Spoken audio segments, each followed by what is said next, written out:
Today is kind of a bittersweet day. We have got some absolute relics of Zorpazorp's past, some gorgeous pieces of scenery, and it's time to say goodbye. This board here, Edoras, the very first time I built this location, it's amazing and I still love it, but it just doesn't quite gel with the way I make scenery today and the plans that I have moving forward for this very location. So it's time for it and several others to find a new home. But first, they're gonna need a little bit of love. Seeing as it's out on the table, we're going to start with Edoras, and my goodness, it is such a detailed board. All of these buildings were handcrafted from balsa wood and coffee stirrers and of course teddy bear fur over a 6-month period back in 2018. They all have removable roofs and are fully interioured, so apart from a little repair work on broken pieces, the buildings themselves are in good shape.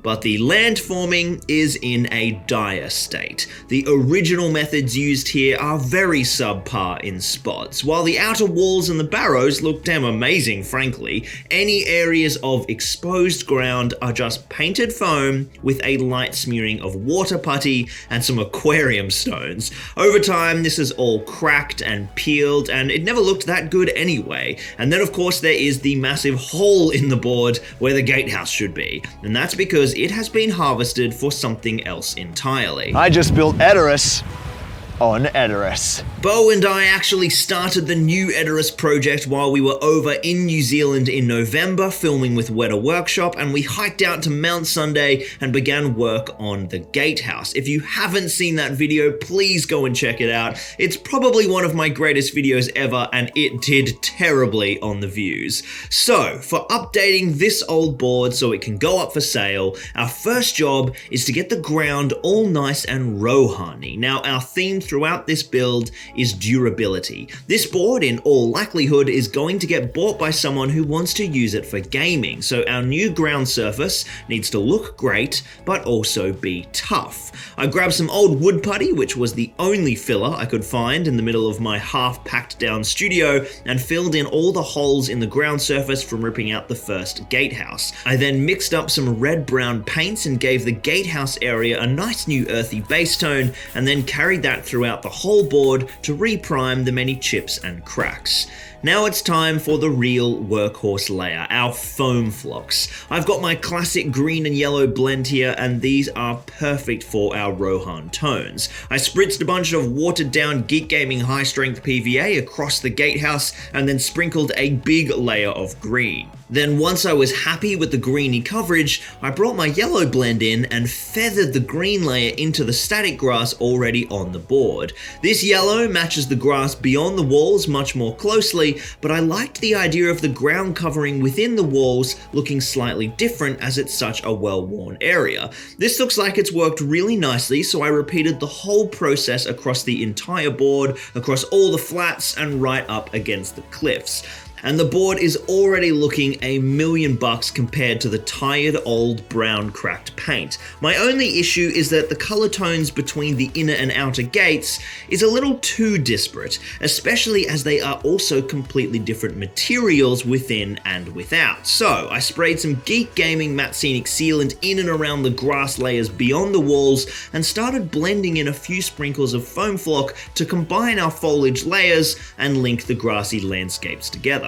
I also found a tub of white flower flocking, which I sprinkled into the Symbol Muna burial mounds to update the old tired knock white flower tufts, which have now basically faded to yellow. Then the final touch was to grab some arid earth base ready and sprinkle it onto the roadway. Now unfortunately, I'm just using up the last of my scenics before we move, so I had very little left, basically just the sandy dregs at the end of the tub. So I couldn't do a full layer of base ready here, but I was able to give it just enough to bring the roadway in line with the quality of the rest of the board. Then it's time for some longer grasses within the walls. The almighty static grass applicator can give us some nice long fibers in and around the slopes and the rocky outcrops where the buildings won't be placed. A spray of glue, a shake of grass, and we've got a gorgeous Rohan hillside. I gave the whole board one big seal in matte scenic sealant to make it extra tough, and there we have our updated ground cover. What a staggering difference. Now our next step would be to start on the Gatehouse, but to measure it all up, I need to be able to position it on the board, which is now soaked in sealant. So we're actually going to pause Edoras and switch to our second special board of the day. And I promise you, this is unlike anything you have ever seen before. So this will easily be the strangest piece of scenery that you guys have probably ever seen. In fact, it's not even scenery. It's actually a piece of sea floor made from fiberglass from a film set, a Netflix show that I worked on several years ago. I bought it off the production because as I was walking through the studio, I saw this and I thought, Wargaming board. Now, what on earth are we gonna do with this? It's just fraught with possibility, basically, and I'm kind of a bit paralyzed by it. Obviously, there's all these kind of weird plants, which are kind of, fish tank plants. Some of them are a bit ridiculous, but some of them could stay, and maybe they could be sort of alien flora on a kind of, Space Marine, 40k heresy sort of planet combat mission. Or it could be the amazing bones for a really lovely fantasy board. We could get rid of all of this sandy foundation, bring in some greens, or it could be a desert board. I'm just completely paralyzed and I have no idea what to do. Now this video is actually the last that I shot in Australia before our big move here to New Zealand, which has been a massive logistical challenge, especially setting up internet on Kiwi time. So I've been having to upload videos and check emails on like random public Wi-Fi networks, which is not at all a safe idea because nasty people like to try and steal all the Zorpazorp secrets with nasty man-in-the-middle attacks. So to keep all the Zorp Source tippy-toppy secret, I have been using NordVPN. Check out my link down in the description for 4 bonus months. And man, I have found it so useful. Being able to hop locations means that we can watch all of our favorite shows, although all I ever get to watch is My Little Pony because of my 2 daughters. Can we please go back to the Pokemon phase? It also has a threat protection feature which is super helpful because there are like a bazillion scammers trying to hack my socials every single day. So to get yourself protected from all the scary stuff on the web, get NordVPN's 2-year plan and 4 bonus months using my link nordvpn.com/Zorpazorp, and it's completely risk-free with a 30-day money-back guarantee. Thank you so much for the partnership, Nord.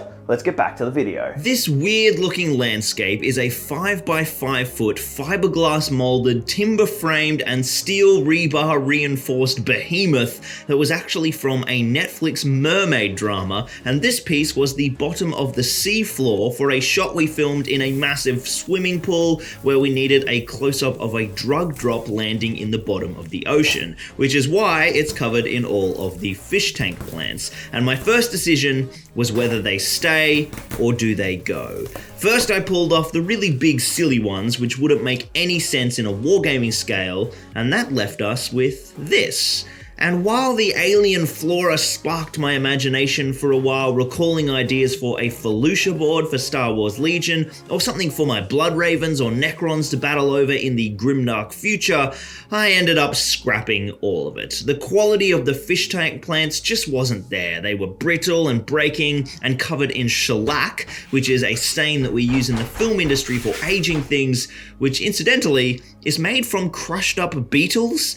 Yuck. So now we've got a plantless desert or arid landscape, but we do have all of these weird little holes that we've got to cover up from the removal of the fish tank plants. So I grabbed every scenic material left in my workshop that could conceivably work in some fashion on this board and did a visual test to see what blended with that sandy base tone.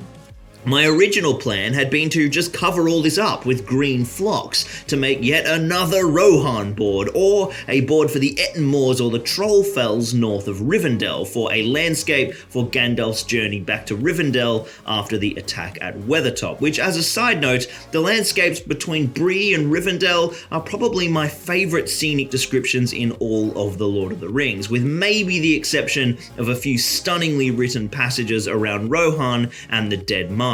Oh, and Lorien. Okay, it's all pretty good, to be honest. Right, sorry, back to the board. As I explored the scenic options, I was struck with this idea to be motivated by the little holes I had to cover up, so I grabbed a bunch of different trees that I had lying around and flung them about into little thickets of sparse woodland. I really fell in love with this look, and I decided that among all the tree types I had available, the tall little pine or fir trees really suited the arid landscape rather rather than the big, thickly foliaged oaks and elms.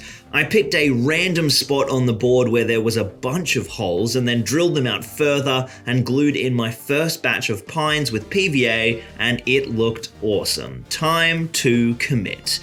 I then spent several hours slowly building up little thickets across the board. First, I used the old locations of the fish tank plants to motivate my choice, which actually worked really well because Chris from the Scenics team who made this board had cleverly put all of the foliage in realistic places on the landform, in the nooks and crannies where water would have flown and roots would be protected. And when we expand this out to a much smaller scale, those decisions still hold up as the places that little fir woods would grow. But then I started adding a few extra pieces here and there around the board, and just like my Fornost board, here is another example of how you should dress trees into a board if you want meaningful gameplay. It's all about small clumps, people. Little sporadic clusters, not huge static blocks of nothingness that players just move around. Scenery just isn't for blocking line of sight, folks. Good wargaming terrain encourages players to engage with the landscape and doesn't give them a poor wargaming experience when they do. Also, go watch the damn Fornos board, would you? That thing didn't even get out of the 20s. And that was like an awesome video. Sad Lockie is sad. Now it might be looking nice for gameplay at the moment, but a bunch of random green trees on a desert outcrop ain't looking that realistic, so it is ground cover time. I threw a bunch of neat and watered down PVA around the base of each little thicket of trees, and then sprinkled in Geek Gaming base ready forest path. Now normally I would use the pine forest base ready for tree thickets, and then use forest path for tracks between the woods, but because of the lighter rocks that are mixed into the path blend, it actually suits the sandy soil of this hillside board even better. To get that blend even sweeter, I then got some forest beach base ready. It's basically a really fine-grained sand, and sort of sprinkled that around the edges. And as I moved around the board building up these layers, I found that a little sprinkle here and there of the yellow flock blend helped create a bit more foliage around the trees, which really sold the landscape.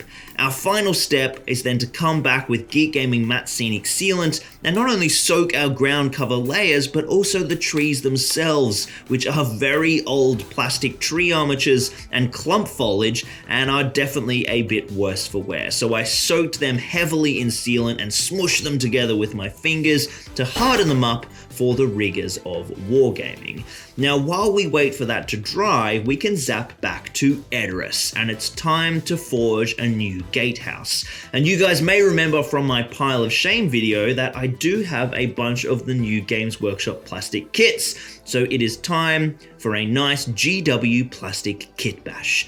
Now, as the new Edoras is all about gameplay and durability, the plastic kits are perfect for the Gatehouse, a region that will see extensive gameplay. And I started by knocking up a couple of the standard bell towers, which will form the two towers behind the palisade. Then I grabbed the front half of Edoras and started planning out the new Gatehouse structure, gluing together the gate that comes with the kit and starting to form some ideas about what to do with the palisade walls. I cut down one of the walls and glued in the walkway and the supports behind it, and then played around with enclosing the walkway and the remaining pieces like a little bastion jutting out from the wall.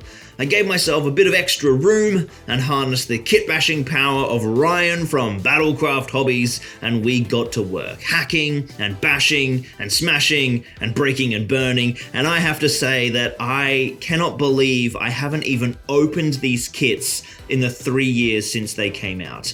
These things are absolutely awesome. Their default setup is a little boring, but you can sort of combine them together into some cool shapes. But if you grab a knife and have a play, they are fantastic. Ryan and I ended up with a cool but very simple little setup, but I cannot wait to dive deeper on these when we build the next Edoras board in New Zealand and make a whole city wall of these things. Once the plastic glue was rock solid, I gave the pieces a prime in grey and touched up the exposed piece of XPS foam on the outer wall, and then glued our structures in place. Now, should I have painted them before gluing them in? Yes. Do I make dumb crafting choices so that it results in better looking footage for you guys? Also yes. I would have airbrushed the base coat, but I just couldn't find my airbrush anywhere in the mess of the pre-move pack down, so contrast paints by brush was the order of the day. Now I definitely should have thinned garbage sewer a little bit, as it ended up too dark of a base tone, and my resulting overbrushing stage had to do heaps more work to lighten the timbers to match the old woodwork, but we got there in the end. While we watch past Lockie slave away on the paint job, I just want to give a huge shout out to my Patreons and YouTube channel members. You guys are absolute legends. Chucking a few bucks each month to support the channel means a massive amount, especially with times getting tough in many economies around the world. Yeah, a big thank you. It's insanely helpful in keeping the channel going, and an extra special thank you to these absolute superheroes, the Mega Zorptrons. A big seam of Geek Gaming PVA and then a heap of old tufts and scatterflock really helped to blend the new palisade onto the board.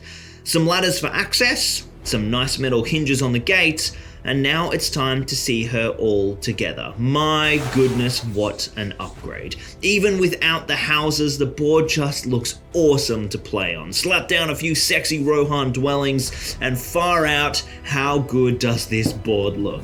I've done it again, guys. I've built something now that I just really don't want to sell, but sold it must be, and I can finally announce that the Zorpazorp scenery sale is now live. I have decided after long debate that the Edoras board and the mountain board from today's videos are up for sale, as well as the river board, the Armon Hen scenery that we saw in the last video, and a bunch of other stuff. All the auction details are down in the description, and all the pieces will be signed by me and come with a certificate of Zorpazorp authenticity, which just seems like the most insane thing to do, but a bunch of my Patreons said that it was a good idea, and as we know, their word rules all. The larger boards are local pickup from Australia, south of Brisbane, but a bunch of the smaller items can be shipped worldwide. So if you'd like a slice of Zorpazorp history and want to help support the setup of the new studio in Middle-earth, please go and check it all out. Thanks guys, I will see you in the next one.